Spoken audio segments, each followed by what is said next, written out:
Welcome back to the Business Simple podcast. It's your host, James. Today I am rusty. Today I am joined by Ashleigh Clutterbuck, the new director of THG Property Management. Yep. I got that right? Yeah, cool. you did. I'm dyslexic, so I'm not too good with the letters and things like that.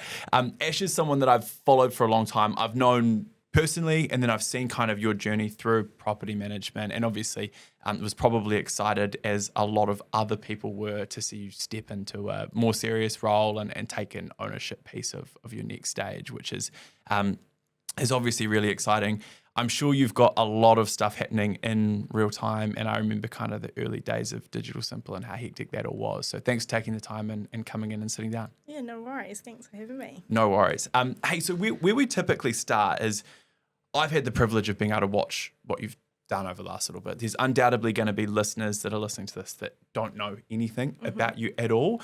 Could you please tell me just a little bit about yourself, your journey through property management, and then especially maybe this last little bit and this stepping into a part of ownership? Yeah, for sure. Yeah, so I guess like the start of the sort of process, I was 21 and I thought, I want to be a fancy sales agent with a nice car and nice clothes. And so I was sort of looking for jobs, and then fell into a property management role, an assistant property manager role with Ray White. Yeah.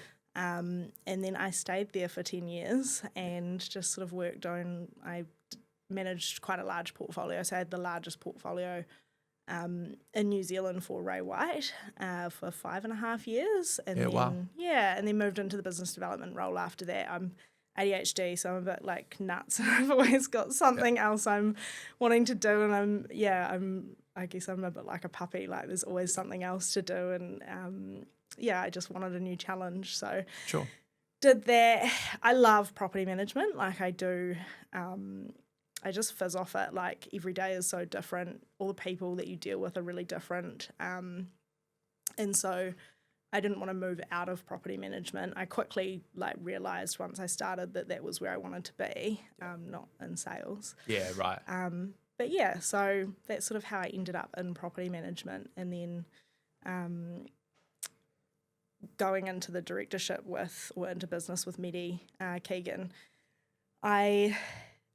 I don't know, I like throughout my career I'd been offered quite a few opportunities to do my own thing, and the whole time I was like, I don't know if I'm good enough, like that imposter syndrome thing, and you kind of start doubting yourself and you're not sure whether you could do it, and it just never felt right. And then I saw a rent roll up for sale and mentioned it to Medi over lunch, thinking that she may want to extend a property management branch out on her on the Hancock Group, her business. And then she rang me one day and was like, I've looked into it and this is all the numbers, and are we doing it? And I was like, I don't know, are we? Okay. And it felt right with Medi, and it's empowering working alongside someone who's so vivacious, and she's so fearless in the pursuit of success. It's awesome. So and that makes me want to be better and do better, and I'm pretty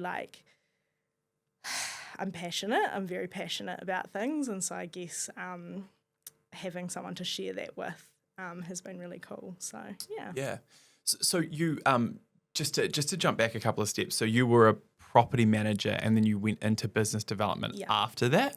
And then you went back to property management, is that right? Well, but the business development, so basically for Ray White, I was building their portfolio, their rental portfolio. So I was looking after the initial stage of the process. So I was still working with the property management team, but essentially it was a sales role. Right. I would go out, find clients, and then once we'd signed it up, then the property manager would take it over and then manage it from there. Yeah, right. So in my last year of managing the portfolio, I had 212 properties that I was looking after. Yeah. And then I'd brought in 25 new management. So you can imagine, as you're growing, it just gets so hard to service your clients. So at that point I was like, this is too hard. I want a new challenge. How can I still do the bit that's like the fun bit is bringing in the new clients. Yeah, I agree. So I moved into the business development role. I think arguably I was probably a better property manager than I am a business development manager, because I'm not a hard sell kind of gal. I get like, I can be quite awkward and nervous and overthink things and stuff. Whereas with the property management role, like, I loved meeting the clients and having that long-term relationship, which is what THG is giving me back, because I'm still doing business development, but I'm the director. So I get to call the clients and have that relationship with them, and it's not weird. It's not like, why is this girl calling me because I've got a property manager and I don't need her now? So that's been really cool. I look at what you probably got, which is so valuable through that period, is like an opportunity to learn sales, like, because obviously you're developing skills throughout this. 10 years is a long time in a business, right? That sales piece is the thing that will serve you the best out of anything. Now you've got a business, right? Because like, there are very few problems, and this is not a sustainable business model, but there are very few problems you can't solve by just selling more. If you just have more revenue, like if you're too busy, you can sell more and then you can hire someone. Or if you have a whole bunch of people leave, you can sell more and replace them. Or like, it's not good, but it allows you to put Band-Aids over things. I think you'd be surprised. We, especially over the last sort of month and a half, are selling a lot. I do a huge chunk of the sales here at the moment. I'm not the hard sell guy. I'm not. Like, it's all about just, and I think the thing that you ooze is like, you really care about your job. You said you're doing a reasonable job of selling. Like, it's probably because you're not necessarily selling. My close is like, just do whatever you want. Like, like, if you want to work with us, work with us. If you don't. It's all good. But here's what I think we can do if you want to do something. And I'm passionate and excited and I want to help you grow. But if you don't believe in me, it's cool. And if you don't, like, I'm not closing, you know? And I think earlier on in my career, when I thought about sales, it was all about that, so which option are you going to take? And both of the options of them buying off you and all these sales tactics. And once I kind of let go of that stuff, it became easier. It felt more authentic, right? And then I don't have to overthink, because I'm probably wired quite like you, and that I get quite anxious and I really consider stuff, and so because of that, trying to do something that felt really like normal for me was easier. I think, like, you use the word authentic, and I think that is like very important to me, and probably a lot of feedback that I get is that people feel that I am genuine and authentic, and that means the world to me, because I never want to be that sleazy salesperson that goes in and, like, I genuinely believe that I am able to service property management clients the best than anybody else. But I don't believe that because I'm egotistical. I believe that because I take the time to constantly learn and grow and be better for my clients, and I want to serve them. I don't want them because that lines my back pocket. It's actually never been about that. And so I think when that's to your core, what you value, people inadvertently, they feel that when they meet you and they're around you. Like, it comes out of you. Like, people can tell. Can tell. And when you're slick and fast talking and stuff like that, that's all good. But like, it'll only get you so far, and it's not building real relationships with people. And it's a short-term business model, right? Like, people, they might sign with you there and then, but in 12 months' time, they're probably bad-mouthing you because you've overappraised their property to buy their business, and then they're like, well, I've borrowed this amount of money to buy the house because I thought I could rent it for $600 a week, and I've actually only rented it for $550. And so it's just, but when you think about it like that too, it's like, I take it really seriously. Like, it's people's livelihoods, and it's their, it's the difference between having a nice meal on the table for their kids. Like, I know people who lose like tens of thousands of dollars by being with the wrong company because they've been misled, and I would never want to, my reputation's too precious to ever want to lead people down that sort of path. You do. It is actually, and I've had experiences, and I won't say too much because this is public, but I've had good and bad property management experiences, and there are some independent companies here in Christchurch that are awesome. We currently aren't. We're with a bigger, maybe I'll tell you off camera or something, but the experiences we've had are awful. And like, I don't fall out with service providers much or anything like that. Like, it takes a lot for me to be like, this is not good. I've been there a few times and we haven't been in the house that long.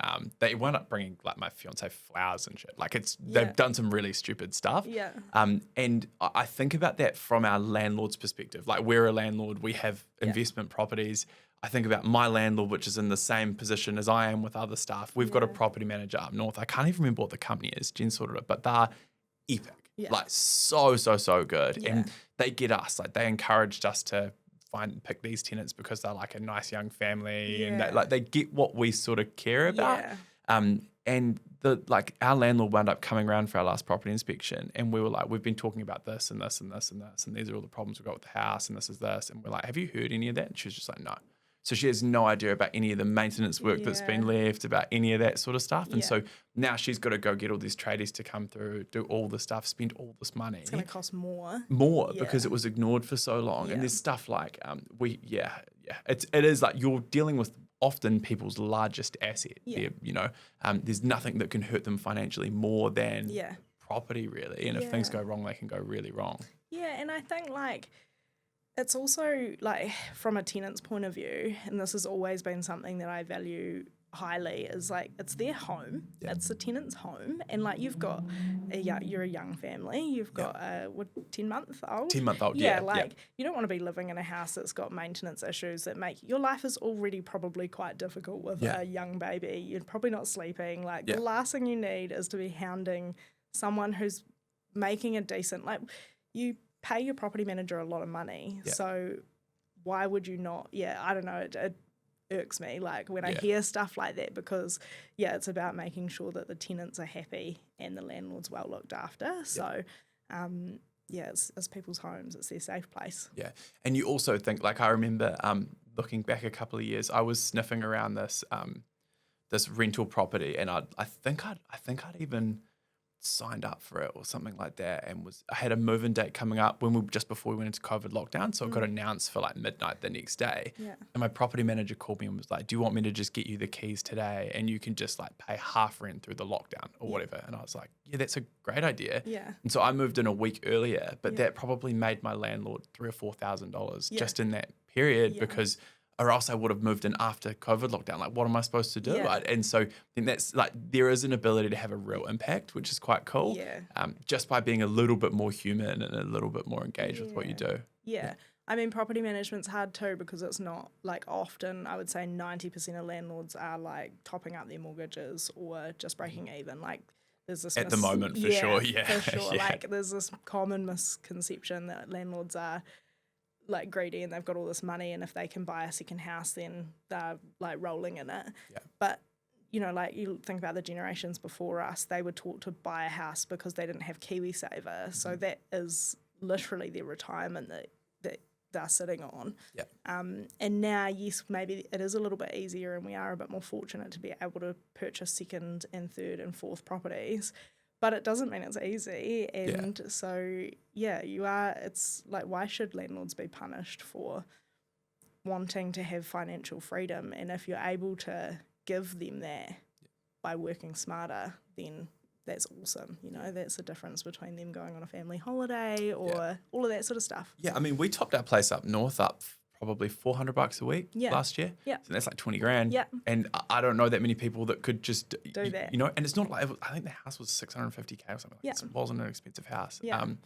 That's a considerably lower amount. We just got offered 4.99% interest, which compared to, I think some of our stuff was up over 8. So that's a pretty big difference. And we were also paying principal and interest at that top up point. We weren't just on interest only or anything like that. So, but you are right in terms of like, we're just investing in our future. It actually detracts from our everyday living. It's the opposite. It's, but it's easier to hate on on that side than the other side. Like, you know, the hard thing is that like it's like anything in life. You need one for the other, right? So if you don't have landlords, then your tenants don't have property. So like I talked about this in a recent video that I did about the market, because we're in a bit of a sticky market. There's like a lot of financial pressure still on people. So landlords are needing higher rents but not achieving it because there's so much rental stock out there at the moment. But the problem is that when all of those landlords go, I can't afford to do this anymore and sell, the stock levels go down and the prices go through the roof, and then the tenants can't buy houses because so it's just this we can't have one without the other. The landlords don't have rent paid if they don't have tenants, and tenants don't have houses if we don't have landlords. So it's like this weird thing where it's like where the government are often like at one side or the other, and it's like, why can't we all work together for a common goal? Yeah, and I think there was a period of time there where, without getting too political, it's almost like the government's mandate was to be at war with landlords. Yeah. And I don't think it was because of anything aside from the fact that they knew a huge portion of their voters weren't landlords. Yeah. And so it appeared like they were siding with them, but they were actually punishing them in a way that was then just forcing rents up. Yeah. Because they're like, no, you can't have interest deductibility. It's like, explain to me a business where interest isn't an expense. Yeah. Like, find one. It doesn't make any sense. Yeah. If, let's say, you guys buy a book, for example, and you borrow money to buy that book, you pay interest on purchasing that book. That's a expense. You don't have to pay tax on that money that you generate off the other side, as you shouldn't. Yeah. Why would you then, and then all that's going to happen is if the landlords are negatively geared, they have to put their rents up to try offset the costs. So then they hurt which is exactly what happened. Yeah. And like before COVID, we would like sit around 1,200 available properties for rent in Christchurch. After COVID, we dropped to just under 600. Like you can imagine what the rent prices on those properties were doing. Yeah. Imagine like your young family, and then your landlord's like, I've sold the house, so you're gonna have to find something else, and you're going up against all these other people, and you've got like all these things going on in your life, and all because they brought in healthy home. Like, I'm not saying these things aren't great things. I think healthy homes is great. I think, having your smoke alarms checked, all of these things are all great things, but when you take so much from the majority and then make it a minority, it causes some real stress. And the other challenge with that is, and I'm probably aligned with you around the healthy homes thing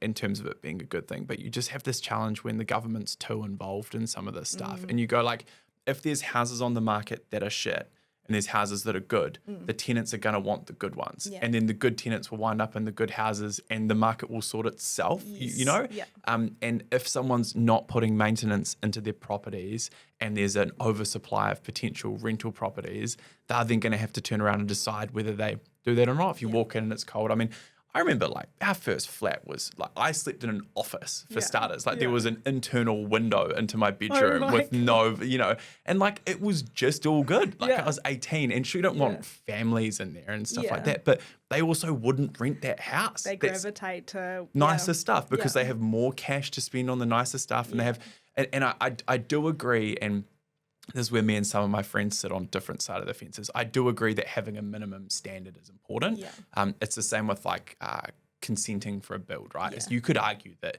anyone should be allowed to build anything they want and cut any corners they want because if they build bad houses, the market won't buy them and they'll go out of business. But I just wonder about there is enough bad people out there that would really do the wrong thing by people that having minimum standards is important. Do we have over compliance? Most definitely. And so it's just this balancing act where like smoke alarms, that should be a no-brainer, but also a tenant can put extra smoke alarms in if they want, or they can do it. So it's person to person. It is. I think the biggest thing is it's misunderstanding and miseducation. Like, when they brought out healthy homes, so they brought out the insulation standards. I think it was 2019, and they said it needs to be this level. And then they brought out healthy homes like a year later or whenever it was, and they required all the landlords who had got their insulation up to scratch when it first came out. I think it was actually 2016. Yeah. They all then had to top it up because the healthy homes didn't allow for those levels. And then you've got landlords who, I don't know, like so many of the we had new build properties that were failing because they had open plan living rooms that were so big. They were saying they needed another heat pump, but the tenants won't even turn the heat pump on because it's double glazed, it's fully insulated. Crazy, it's just mental. So it's this misunderstanding. Yeah, and like here's a real funny one. So we're building at the moment, and I tried to put underfloor heating in my like kitchen living area, and I can't. Because in order to put underfloor heating in, I'd then have to increase the thickness of my entire foundation because it's going under laminate flooring. Right. And so it can't sit directly under the laminate, but it can sit under tiles. Yeah. And so I would have to increase the thickness of my whole foundation throughout my entire house, which costs 5 times what the underfloor heating costs. Yeah. But the underfloor heating is heating the house. Yeah. So in order to put something into my house to heat it, I then need more, apparently that makes it less hot. Yeah. And you're looking at it. And like my builder, I was talking to him about it and I was like, you're kidding me. Like you're joking. And he's just like, no, genuinely. And he's like, here's the price for it. And it was like 5 times the cost of putting the underfloor. Yeah. So you then wind up putting less heating in to meet their rules. Yeah.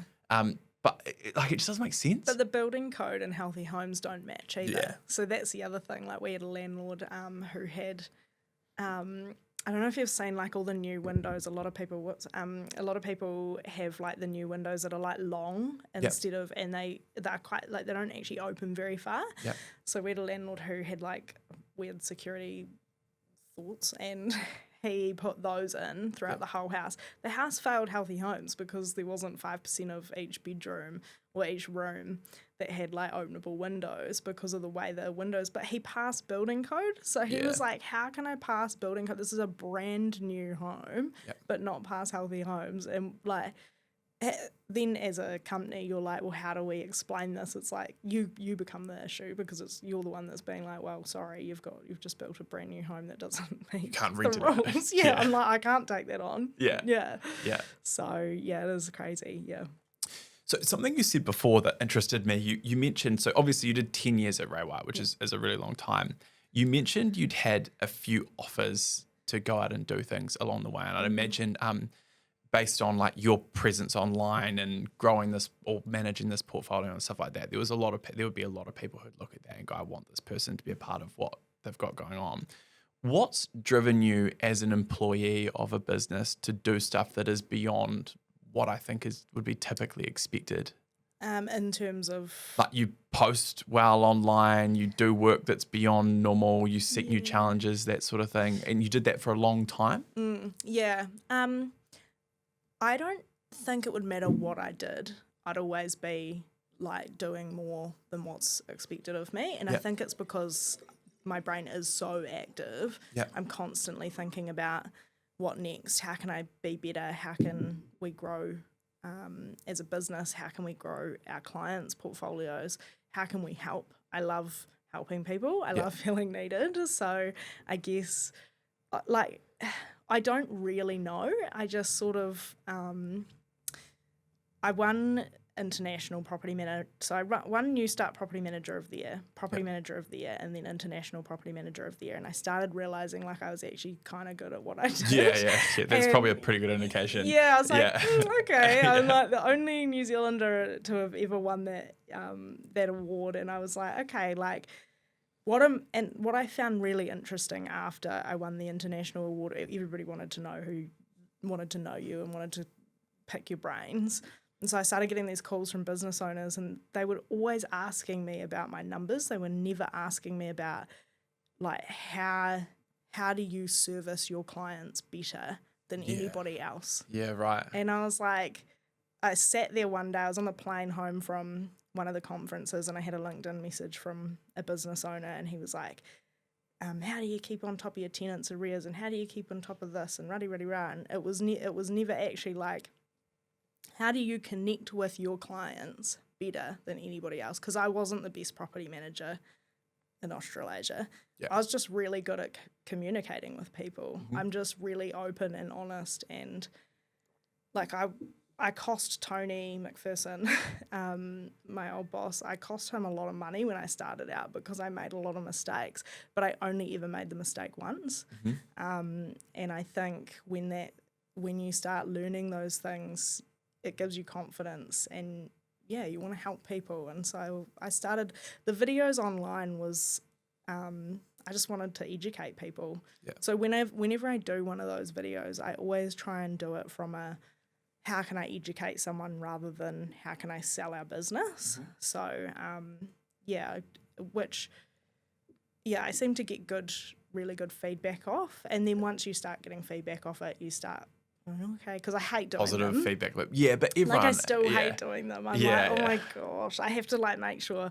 I used to do them at home. Now when I wait till someone's out of the office and I just sit there and I like, it's really cringy, but like people love it. And like the one I did the other day, like it's just about answering the stuff that people aren't willing to answer, and it's about helping others, not helping you. Yeah. Yeah. So I don't know. I'm just like a bit of an energizer bunny, and I just want to keep doing more. Yeah, right. That's interesting. And so what is it, I suppose, for anyone that's listening to this that wants to pick up staff like you in any industry, right, but sees people, what is it about the offer that you think was brought to the table that made you want to go, yeah, okay, this time versus the times prior? It's a really good question. And it's nothing against the people who had given me offers prior, because like I remember it might have been just after COVID, I had an amazing offer given to me. Like I'm talking spreadsheets, all the numbers were there. Like it was a no-brainer. It was like, why wouldn't you do it? I was very loyal to Ray White. It's not lost on me that I am where I am because of the opportunities to grow and learn and become better. Like they invested a lot into me, both in their time and financially. But I was ready for something else and they weren't willing to give it to me. And so it was kind of like, well, Medi working alongside, I was never designed to work on my own. Like I could never be a business owner on my own. I would have gone crazy. I hate my own company. I just like, and everyone's like, oh, have you got a business partner because you can share the risk? Yes, that's a bonus, but it's actually so much more rewarding that I get to share the wins. Like I rang Medi the other day and we were just like, this happened. This is so cool. And it's so awesome that we get to do that together. So that I think also working alongside like someone who's just so like keen to just make shit happen.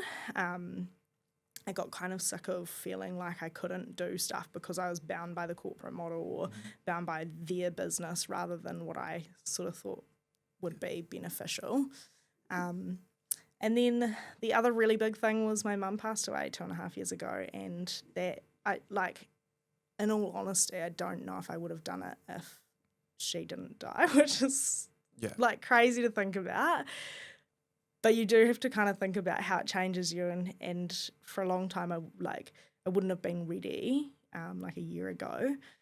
But life is so short. Yeah. And I never wanted to look back. And I've always felt this way. I never wanted to look back on my life and feel like I hadn't taken a step to be something that I potentially could have been. Yeah. I never want to lie on my deathbed and think, what if I had done that? Yeah. What if I was actually good enough to start my own business and then help grow other people? Yeah. You know? So we're like opposite. I'm listening to you talking, it's so funny. Yeah. I live life on the absolute limiter. Yeah. And it's like I'm in a constant state of like panic and anxiety because I'm just stretched so and like I remember once having a conversation with my dad. This would have been like 3 or 4 years ago, and it's gotten considerably worse since then. But he was like, he was talking to his dad, so my granddad, and he's like, how's James going?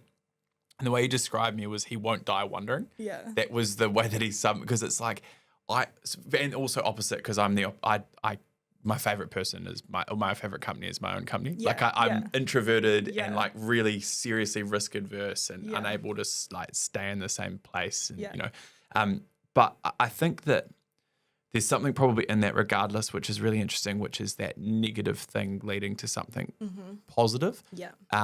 Sometimes that is you just have to find that, right? Because stuff sucks sometimes really badly. You don't have a choice.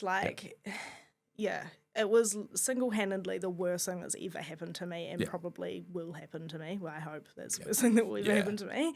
Yeah. But also I'm not special. There's so many other people who have lost parents or who have lost more than one parent, or, you know, and you get a choice. Every single day you get a choice. You get a choice to be a piece of shit and revel in the pain, or you get a choice to wake up and put one foot in front of the other and be better. And and if I think about where I am now after Mum died, I wouldn't have thought that I would have been here.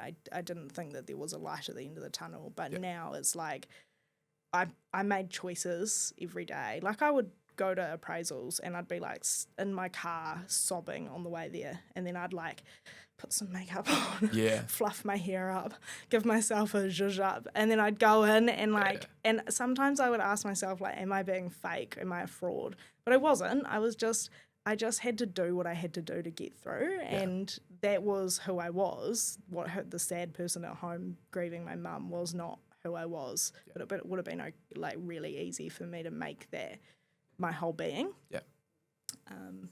So I like when I think about challenges and pressure and stuff like that, I often think about work, and it's funny because work for me is the cause and the solution. I think often about what you just spoke about, like that. I'll be looking at a profit and loss, and we just lost like 40 grand in a month, and I'm just like, how the fuck am I going to do this? And then I just walk into a sales meeting and just smash it, and it's like everything is good in my life, and like I just don't know. I don't know what it is about that all of a sudden like restores your faith. Like you're like, oh, it is all good. Like I remember I still got it. Like it's not gone anywhere. We just made a couple slip ups there, and you do this, and all of a sudden like the losing money thing's gone, and you remember this. Like, I think it's because you're well, this is an assumption because I don't know what it is for you, but I think for me it's that when you're stepping into that, you know that you're servicing someone, like you know that you're helping someone. It's not about you anymore. Yeah. So you're not thinking about like the money that you're losing. Like we so we brought a rent roll of 95 properties, and we took the property manager over with that rent roll, and then we were like, we're going to grow, so we'll get another property manager, and we were like, I can't afford another property manager, and I was shitting my pants. Both our property managers have kids, like that's their livelihoods. It's like, how are we going to pay these people? Yeah. And I feel like I can say it now because we're in a good place and we can afford to pay them. But I was like, we can't afford to have this staff member. It's like chicken or egg. Like, what do we do? And I rang Medi and I was like, I just honestly, I'm so stressed. Like, we're topping everything up. Like, this is just so stressful. I hadn't paid myself. Yeah. And she was like, well, how many properties do we need to bring in to make break even? And I was like, 40. She was like, okay. And how long? And I was like, 6 weeks, which is like insane. Yeah. She's like, we'll do it. Yeah. And I was like, okay, yeah, we will. And we just did. We did it. We didn't do it in quite 6 weeks, but we've since opening, we've been open for 3 months, and we've brought in 57 properties. And like, you just find a way if you're tenacious enough and you're willing and you're passionate enough, you will just find a way. Yeah. But you've got to get comfy with the uncomfy. I like that period, and this is what I realized the most recent round. The most recent set of challenges, which we are far from all the way through. Yeah. We're far from all the way through, but financially we've recovered faster than I've ever recovered from a tough period like that, because I've just been here before. Yeah. And because of that, I didn't do the period where I felt sorry for myself and I was like, I don't know what the path is through or whatever. I was just like, I know the play. Like, I know what it is. It's like, cool, I need this, I need this, I need this. You're now worrying about this. I shuffled everything around. I'm in every new business meeting. I'm in everything all the time. Yeah. And then you just rip 20 clients through out of nowhere, and you're like, and I think we did that. I think we've done about 20 probably in the last 5 weeks. Yeah, that's amazing. And you think about that from like it's probably 200 or 300 grand in revenue, like at least. And that just fixes all the problems. And then you're like, oh, cool. And is it sustainable? No. And like poor Jen is like sitting at home, and I'm getting home after doing 15 new business meetings in a week, plus all my other work. Yeah. And I'm like, but you're like, I reckon I'm more comfortable like that with everything on fire than I am when things are all calm. Yeah. Because that usually to me means things are about to be really challenging. Yeah.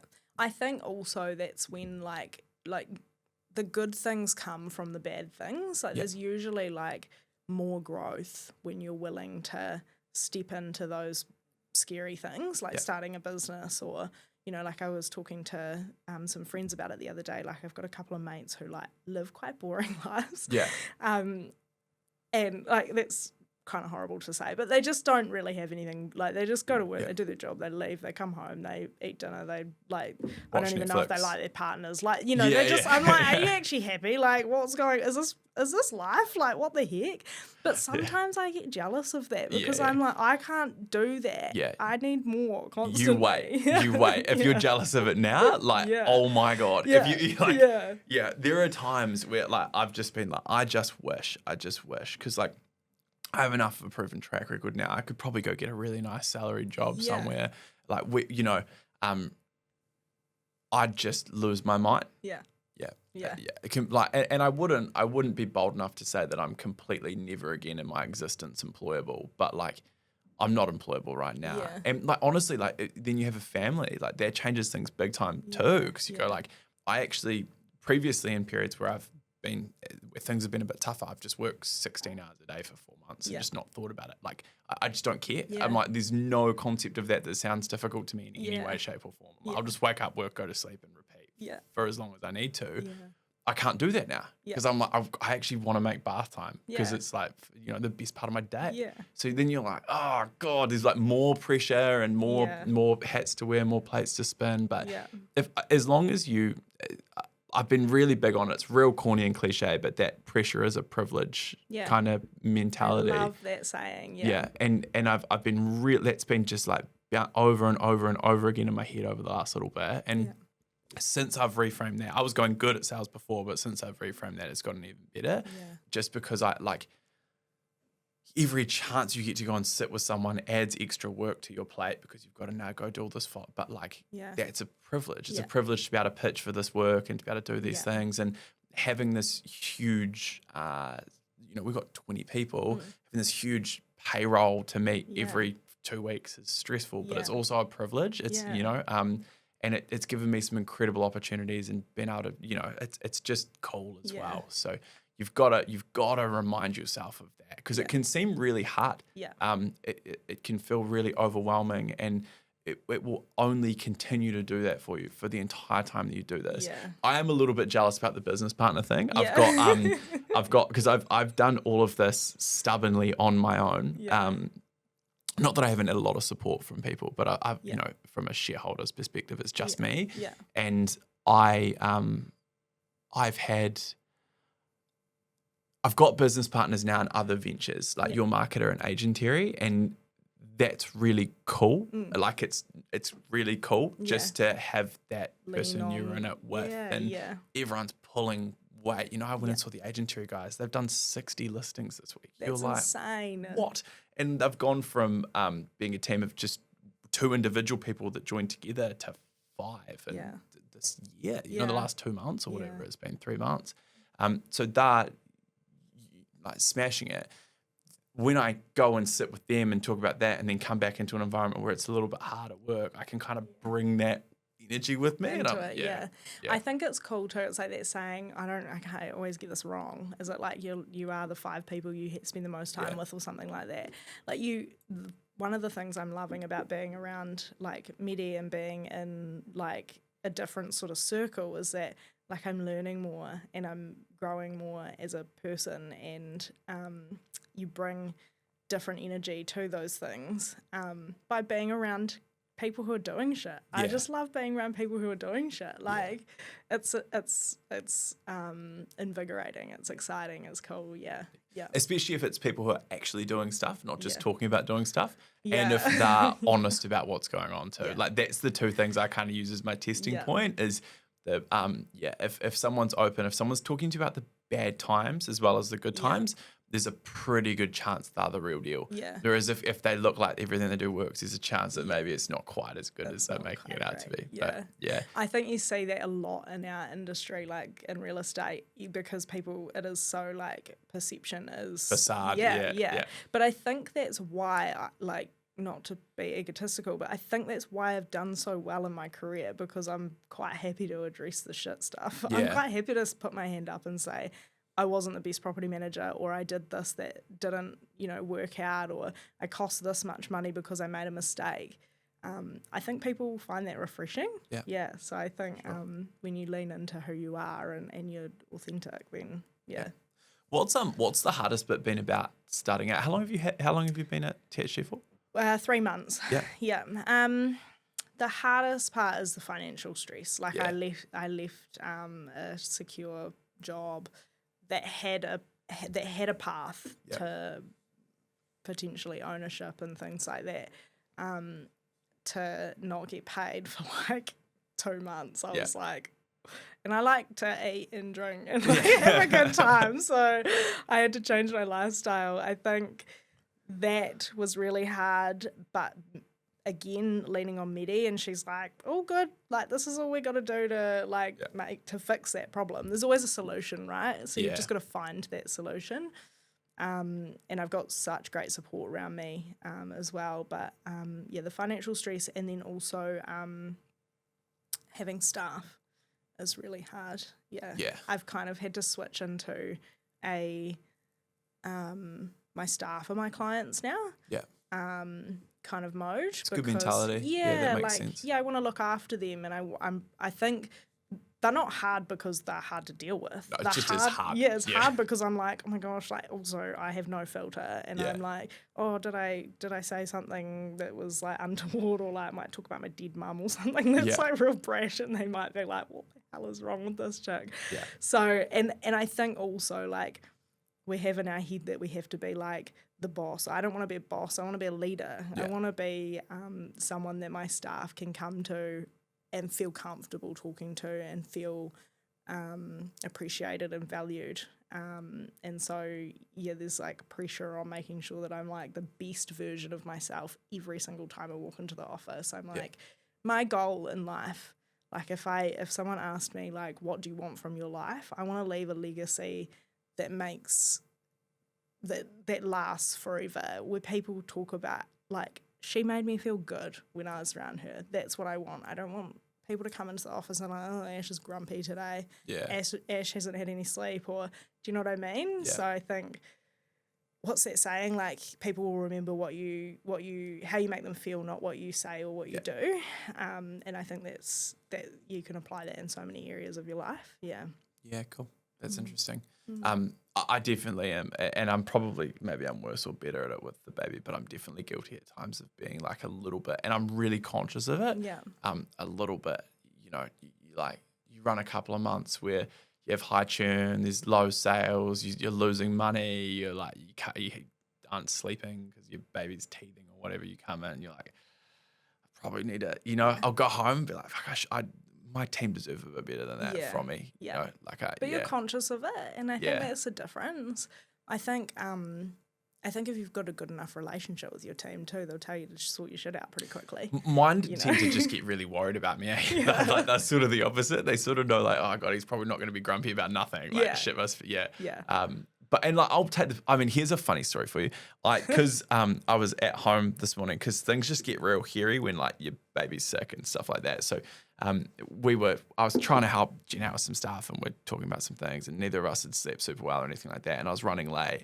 So I drove straight to a meeting, and I ran out of gas after the meeting. So I'm like walking through Bromley with a jerry can to fill up my phone. And so like I can get to the office and not be grumpy after that. It's not that I can see the light and stuff. It's just the pressure gets me, I think, that constant, and it's tough because as your team gets bigger, you become really reliant on people. Yeah. And I find I'm a real control freak, and that in itself is really hard for me. And when those people don't do the things that like technically they should be doing, I find that like that will hurt me. Yeah. And I need to be better than that. I need to not take that so personally, because it's not personal, but yeah. But it's your baby, and I don't think there's anything wrong with that. It's just about being able to take a step back and go, okay, hang on. Like, am I being irrational or am I being fair? Yeah. And that's where Medi has been great, because she's very good at doing that. I am like, typically I'm a bit the same. Like, coming from property management, you do have to be a bit of a control freak. Property managers are nuts. Like, if you meet a property manager, we're crazy. Like, you've got to be crazy to do that job. Yeah. So like you are a control freak, and you've got ideas on how you want things to go, and you've got so many things going on in your head, and there's so much stress.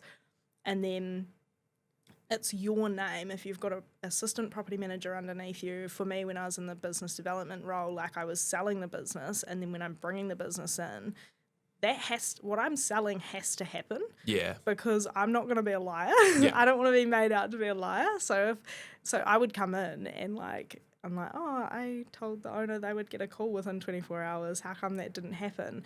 So, I mean, it's different now because this is my company. So I have more control. Like, it's not like Ash is just another employee telling another employee what to do. Yeah.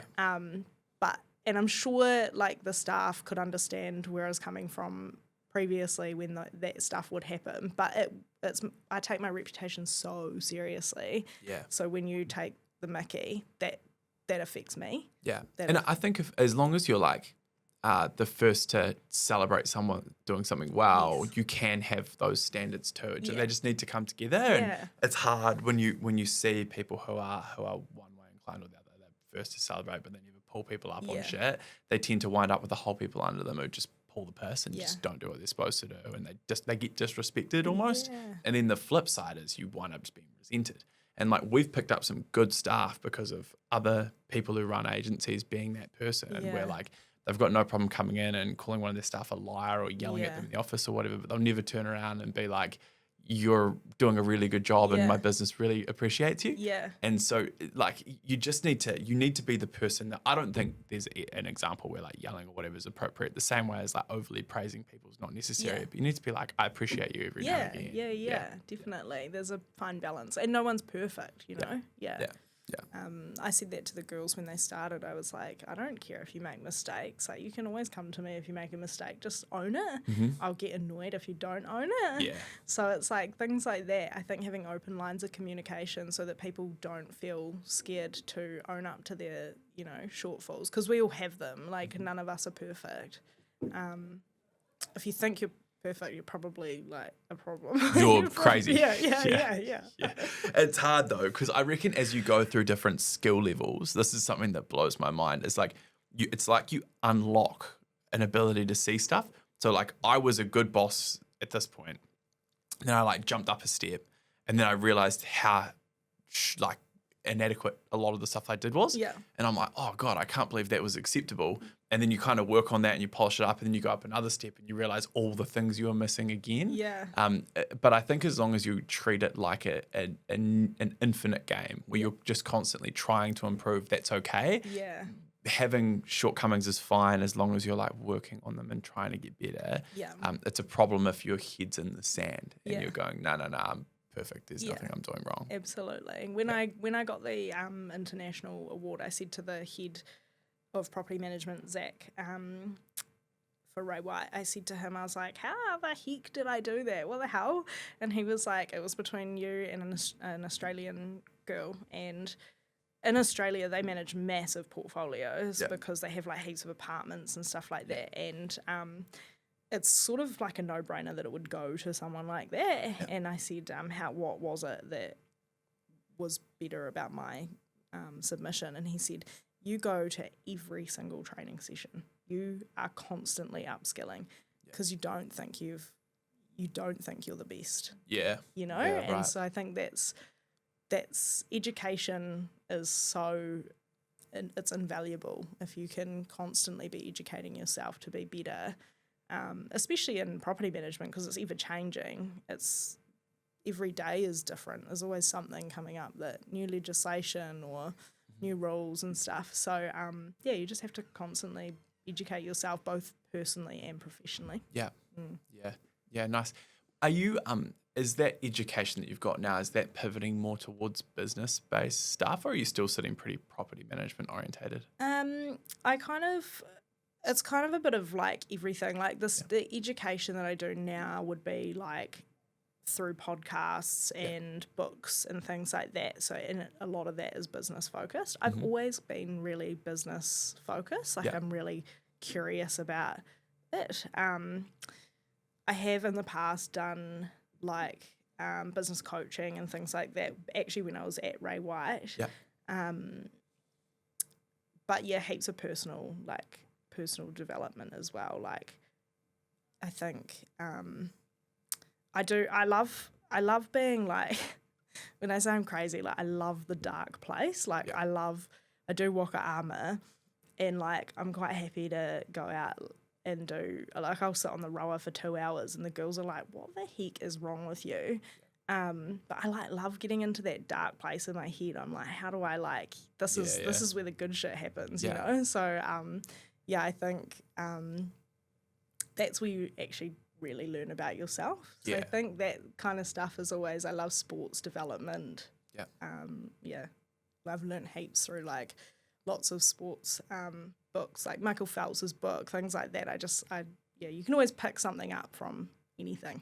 I think I tend to treat books like that, as I'd only really walk. I'm not a great reader. Through some of like the challenges and stuff I've done in the past, I've had to read it periods of time, but I find it pretty challenging. But when I listen to an audiobook or whatever, it's always just trying to walk with that like one thing you can do. Yeah. And if you spend 8 hours listening to a book and you have a behavioural change or something like that you that's well spent 8 hours when you think about it. Most people just stare at a TV or like doom scroll reels or something like that for that time. So yeah, nice. Don't get me wrong, I definitely doom scroll. You need at least a little bit of it. Yeah, you need an outlet. Yeah, for sure. I think that's another important thing, is having an outlet, because that makes you, and that's probably what, you know, where you, I'm guessing, I'm not a parent, but I'm guessing like having a family and then having such a successful business probably makes it hard for you to have your own shit. Like I don't at the moment. Yeah. And so that, I think that's probably wrong. I've been thinking about it a lot. Like, because I love fight training, like Muay Thai and MMA, and so I just love it. Love it. And I got into a pretty good rhythm with it pre-arch, and then I almost sort of found one again, and then like my main coach I was seeing in the mornings, because I had to switch from mornings to nights because of bath time and that sort of thing. He's now in Thailand at the moment, and he's there for like another 4 months or something like that, and I haven't really gone back to night trainings, and then the other guy I was seeing's just fought, and like it's just really messy currently. And I then was carving out work time to do like gym stuff, because I was just doing 4 o'clock a couple of days a week with a PT. I really enjoyed that, but then my schedule is completely tapped now. Like there's no gaps, and so just with taking on this new business responsibility at the same time, and so I kind of just had to pick whether I would feel good or like fix the problem for a little bit, and for me that's a bit of a no-brainer. But I think I need to. I like when you put a heap of pressure on yourself to be everything for everyone all the time, I believe it's really good for you, and I think it's healthy, and I think a lot of people would complain about that, but I don't think it's something to complain about. I think having high standards is good. The problem is if you take on too much pressure, you're not going to be able to meet them, and then that's going to hurt you a little bit. And I think, you know, like trying to find a way where I can get to a couple of trainings a week at night or whatever, like on a, you know, it sucks not going to bath time or whatever it is, but like you're going to spend a lot of your time with this person. And I know that they're going to grow up like that. Yeah. That's going to happen either way. Yeah. And then I think when you see them, you can apply yourself a little bit more because you're kind of filling your cup. And like, it's, I just don't really give a shit about my cup. That's probably the thing. And I don't think it's a healthy way to be. Yeah. I think there's two things to that. Like you mentioned expectation. Like it's probably hard going from, like if you're someone with high expectations, going from like having a training schedule that you would follow and then being like, okay, my goal is actually just to do 1 session this week. That's my time. And it's so because hard, you're like, oh, if I'm training, I've got to do 5 sessions a week, or I've got to do this. I was training like a professional athlete. And it's exactly. like, what the, like, So that's one thing. But then the other thing is like, I know so many mothers who like feel guilty when they leave their child or go to work or whatever. And like, if I don't have Waka, for example, I'm an absolute asshole. Like, I just feel like shit. I'm not sleeping properly. Like, I just don't have my outlet. So I can only imagine that if I was a mother, caring for my child, going to work, making a living, doing all of these things, but didn't have something that was filling up my cup, like you say, then I probably am not the best version of myself Yeah. when I am there with my child. Yeah. This is all obviously hypothetical because I have no children. Yeah. But like same you're with on the work. right sort of path, right? Yeah. And like that I think is the thing that me and Jen have both struggled with is she's extremely capable as like a worker. Like she came and worked here and was a fucking gun. And like her job in Auckland, she smoked, and it was like, quite complex, hard work that she was doing.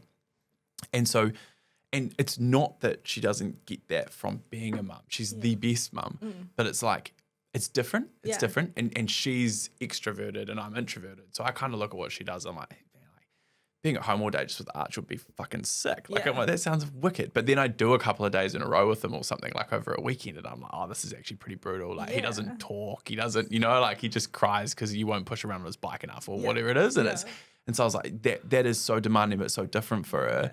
My sister is really involved in Archie's life, which is cool. So she helps us out like 3 days a week. She comes around for a few hours. And so that gives Jen a bit of space to like go to the gym. But she was once again like me, where she's up at 4:30 in the morning, like every morning for years. And so your lives will just shift. And then you both kind of wind up, you get sort of 6 months into it and you both sort of like, man, this is the best thing that's ever happened to us, but this is shit. Yeah. Like it's at the same time, because you like there's this person you were that's no longer there.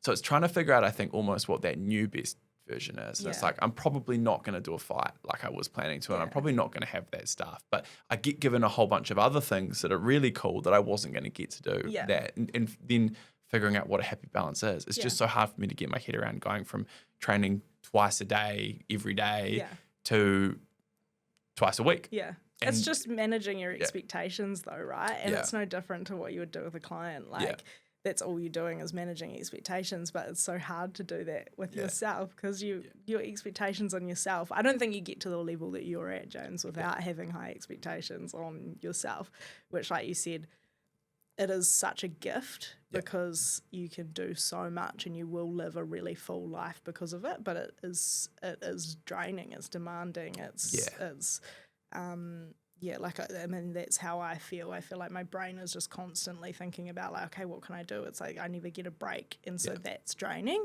So you do have to find your outlet. I think what you mentioned, or the thing that sums up best, is that like that dark place. You have to get really comfortable there if you want to do. And the bigger the thing that you want to achieve is, the darker the place that you've got to go to. Yeah. Like they're directly aligned, and you can just be comfortable with that, or you can not be. Yeah. Like it's why like I don't know. I mean, I completely get. I've had friends start agencies, grow them to like 5 people, go back to just consulting as a freelancer. Yeah. I've seen all that sort of stuff, and like I don't think ill of that in any way, shape, or form. I completely understand it. I'm like, I get it. Yeah. I get it. And it's like, I probably don't think about that every day. Yeah. But I just can't, because I know who I am and what I want to do. Yeah. And that to me comes as priority over comfort. And and it's the same as that any person you see in business that it fails or it doesn't work the way that it should have or whatever. I think once you've really been there and you've really done it, you don't view that the same way anymore. And New Zealand's naturally inclined towards like, look at them, they fell over or whatever it is. But when you really get how hard it is to do the shit, you don't think about that. You're like, could happen to anyone. Yeah. Could happen to anyone. You look at, we had our best year probably of trading ever last year. And then the last quarter we lost money. Yeah. Yeah. Like just out of nowhere. Tuned out a whole bunch of clients. Yeah. Few things fell apart on the sales front, market's a bit tough, all those sorts of things, you just lose money. Yep. And then all of a sudden you start making it again. And it's only because you have that ability to go hard and go forwards and pull yourself through. Yeah. If someone didn't have that, I would never look at them and judge them as if they're like, it was awful. Yeah. Yeah. And we're still not through. Yeah. But I think it's like, I kind of liken it to the market, the rental market, which is kind of weird, but like, it's like this market that we're in at the moment is a bit tough, and like I'm always like, you just have to like dig your toes in and like get through it, and once you get through it, you'll be better off for it, because your capital gains are that's all you've got to think about is long term. It's not the first time we've had a shit market, and it won't be the last time we have one. So get comfy with it. The people who can't, they're the ones who sell up. Then they lose out because they're out of the market, and then to get back into the market, they've got to pay more. So it's kind of the same. It's like It's exactly the same. Yeah. It's the same as getting fit. Like you don't get fit doing the easy stuff. Yeah. It's not how it works. I ran a marathon. It's like, it's fitness is a compressed version of it where like you can do something for like 2 weeks and then you feel better. And like, it's shorter feedback loops, but it's the same. It's the same. And the harder the thing you do is, the darker the place you go to, the better the outcome is. The more you can tolerate, the greater you go. And so I think like, especially, I love the stage of business that you're in at the moment. Like that was my sweet spot. But I think also my next spot is probably going to be my new favorite as well. I like small dynamic companies, but also I've never gone through this period and come out the other side, and it could be the coolest thing that ever happens. And so you just have to stay optimistic and look forward at that. And if you think about it enough, you prioritize it. Well, it's like anything. If you work hard enough, it will work. Like if you work, it will work. It's like going to the gym. Like it's like losing weight. If you want to, you will. Yeah. For sure. Yeah. Any closing notes? Anything you can think of we didn't discuss you want to talk about? I don't know. No. Nothing comes to mind for me. No. I think probably the big thing I wanted to touch on, and this is probably what made me I really thought about this this episode, is the growing really well inside of a business first, and like learning in an environment where you're employed then before you going out, and what that's sort of been like. I think you're like set, right? Like short of learning how some financial stuff works, you probably have all the skills that are required to do this next stage. I think you have to be willing to take opportunities. You've got to be willing to open doors. Doors won't open for you if you don't ask for them to be open. Like I think after I'd been at Ray White for like 2 years, I sat my director down and was like, this isn't going to be me for the rest of my life. Like, can I have shares one day? Can I do this? Like, is that possible? And he was like, yep, this is what it's going to take and this is how it's going to look. And so I'd been an assistant property manager for 8 months, I think it was. Oh, it might have been, no, it was probably more like 10 months. And the property manager I was working under left. And my boss at the time pulled me into her office and was like, oh, just letting you know, like, we won't be accepting you for the position. I was literally getting rejected for a job I hadn't even applied for. It was like a new level of rejection for me. And I was like, oh, okay. And then I was like, now I want it. Like, don't tell me no. So I gave them a list of things I could do. And I was like, these are all the things I can do. These are all the things I can't do. And all the things I couldn't do were things that, like, you can easily learn those. And they looked and looked and looked, and they couldn't find the right person. And then they rang me and offered me the job. And I, at that point, was like, what the fuck is wrong with me? I'm fucking 21. I don't know anything about managing portfolios, let alone managing. I was going to have an assistant property manager underneath me. Like, I don't know how to do this. And all I could say was, yeah, that's great. I'll take the job. And I just took it, and I was like, it's either sink or swim, and you figure it out. And pressure is a privilege, and you walk with that, and you get comfortable with the uncomfortable, and just be a good person and ask for help. I've never been afraid of asking for help. It's probably annoyed the shit out of my bosses because I'm like, how do I do this? But I'm never going to be like, I know everything and I'm the best. And I think that opened doors for me. But also, like, I'll learn something from this chat. I'll go home and think about it. I'll learn something from, I used to sit in the office and listen to the sales agents on the phone. Like, I'll learn something from them. Like, just being open to learn and ask the hard questions. I think that's, I think if you're working, like, I get real sick of hearing people, like, employees, and like, oh, I'm not being given this, I'm not being given that. I'm like, go ask for it. Like, or like make it undeniable case. That's the other thing as well, is like I remember, I actually always remember Elizabeth saying to me, if you want a pay rise, you have to show me that you like why you're going to get the pay rise. You don't just ask for a pay rise because you've been here a year. You ask for a pay rise because you're worth the pay rise. So it's always about proving your worth, and which can be quite toxic sometimes. But I think it's good. It's good balance. It's a balance thing. I think like you need to, without being ruthless. Like you need to be human. Yeah. You need to be human. Yeah. And, but also, like I love when someone comes to me and they're like, I want a pay rise, and I'm like, actually, you've been on. Yeah. Like, yeah. Yeah. Like, I'm just in the meeting. I'm like, of course you can have one. Like, Yeah. I love that feeling. We had it just the other day, and I was like, yeah. I mean, I'm not really giving them out at the moment, but yeah, sweet. Okay. It was like 10 grand a year. I was like, yeah, you 100% are worth that. Yeah. Like it's, just because they have an undeniable case at the moment. And I'm like, actually, that would be a real mistake for me to not do that. Yeah. And then as a result, they're like, also, if there's any more stuff I can take on, like I'm here and I'd love to get involved with some of this. And you're like, oh, so this is a two-way street thing. Yeah. Like, yeah. And that's what I mean, I guess, is like taking the opportunity, like making the opportunity yours, because we're all human and we might forget those things So, and that's what I did with starting the business with Medi, was I took the opportunity myself because I hadn't been given it where I was. And I was like, cool, this is what I want, I'm going to do it. So if you're not going to give it to me, then I'll make it happen. And I think, you it's not that you hadn't done your time. Yeah. Sometimes it can be a little funny. You have someone sort of come in and they don't really perform and they're here for 18 months and they're like, I want shares. And you're just like, you go away. Yeah. But you'd done a decade there and you'd won awards and you'd done all those things. It was probably your time. And fingers crossed you just go out and show them. Yeah. Yeah, I will. Yeah. Nice. Cool. Well, thanks for coming. Thanks I appreciate for it. having That was really enjoyable. How was the first podcast? I've actually done a couple, but this is like first in-person one. I've done a couple over Zoom. But no. How was it? It's cool. Yeah, it's nice. enjoyable, I was nervous. I'm always like, I've got no filter, and so I'm always like, I need to think about what I say before I'm like, fly off the handle. But that was good. So thank you. Pleasure. Where can people keep up with you if they've heard this, they want to see what you're doing and that sort of thing? LinkedIn, Instagram, or Facebook. I've got my Instagram's just Ashleigh Clutterbuck PM, I think. And Ashleigh Clutterbuck on LinkedIn. I'm always posting stuff, so Nice. Yeah. Cool. Awesome.